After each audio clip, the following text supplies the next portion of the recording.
बंदी छोड़ के लौट कोनी और की। भगत जी दास धार जिले के राजगढ़ से बोल रहा है भगत जी। दास की एक शंका है भगत जी। अभी विवाह शादी को लेकर भगत जी दास के घर में 2-4 रोज से बहुत कलेश चल रहा है भगत जी। परमात्मा दास तो सत्संग से 2-3 साल से जुड़ा है भगत जी। मालिक की हर मर्यादा हम निभा रहे हैं भगत जी। उसमें भगतमती जी थोड़ा कम उपदेश लिया था भगत जी उन्होंने, पर बालक बीमार था। जब उपदेश लिया था तो बालक ठीक हो गया, उसके बाद उन्होंने छोड़ दिया। मालिक की भक्ति वक्ति नहीं करते थे। अभी विवाह शादी चल रहा है भगत जी, तो दास ने कहा कि भगत जी के आना जाना, मैं तो किधर आता जाता नहीं हूँ। तो मैंने उन्हें कहा हमारे घर में शादी आई, हमारे ससुर जी के यहाँ शादी आई, उनके कोई बुआ बुआ और ऐसे में शादी आई। तो हमने बोला हम जाते भी नहीं, और मैं इनको बोलता भी नहीं तुम जाओ नहीं जाओ। मैं तो मेरी तरफ से मैं इनको भी नहीं भेजूँ और मैं भी नहीं जाऊँ, क्योंकि मैं इसको बोलूँगा तो मेरा सहयोग हो जाएगा कि वहाँ पे जाना नहीं जाना। तो भगत जी इसके बात को लेके थोड़ा का वो हो गया बातचीत। तो फिर चलो ठीक है, मैं तो मज़दूरी करता, मैं मज़दूरी पे निकल गए और पीछे से वापस चले गए। तो फिर पता चला कि हमारे काका जी ने बताया कि भाई ये वहाँ पे विवाह शादी में गए थे। तो मैंने कहा कि आप क्यों गए, पूछा था अच्छा नहीं और आप चले गए। मैं उधर गधे की तरह मज़दूरी करता हूँ परमा उधर, और आप है कि इधर अय्यासी बना करके मैं 2 पैसा कमा के लाता हूँ, इधर उधर जाके आप उड़ाते हो हैं, ऐसा क्यों करते हो। तो भगत जी तो बात बड़ी हो गई, उसके लिए बात बड़ी हो गई। तो भगत जी उसके बाद वो ठेला उठा के सब सामान लेके उनके वहाँ चले गए, हमारे सास ससुर के वहाँ।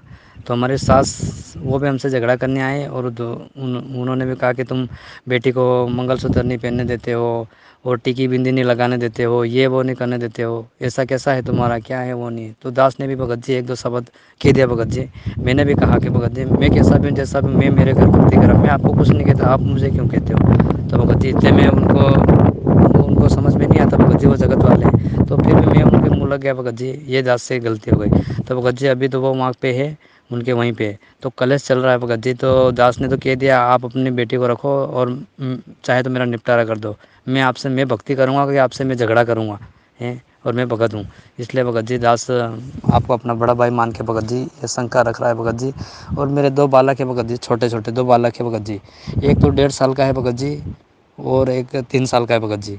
तो भगत जी दास की शंका ये है, और मैं अकेला व्यक्ति हूँ भगत जी घर में। तो परमात्मा की दया से मैं अकेला व्यक्ति हूँ। माँ बाप वो तो बाप पिता की डेथ हो गई और माता जी चले गए, तो मैं अकेला व्यक्ति उपदेशी हूँ। घर में हम 2 ही व्यक्ति थे भगत जी।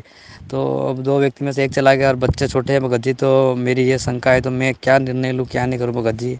तो दास की ये शंका है, शंका का समाधान कीजिए भगत जी। मैंने अपना ये शंका है भगत जी।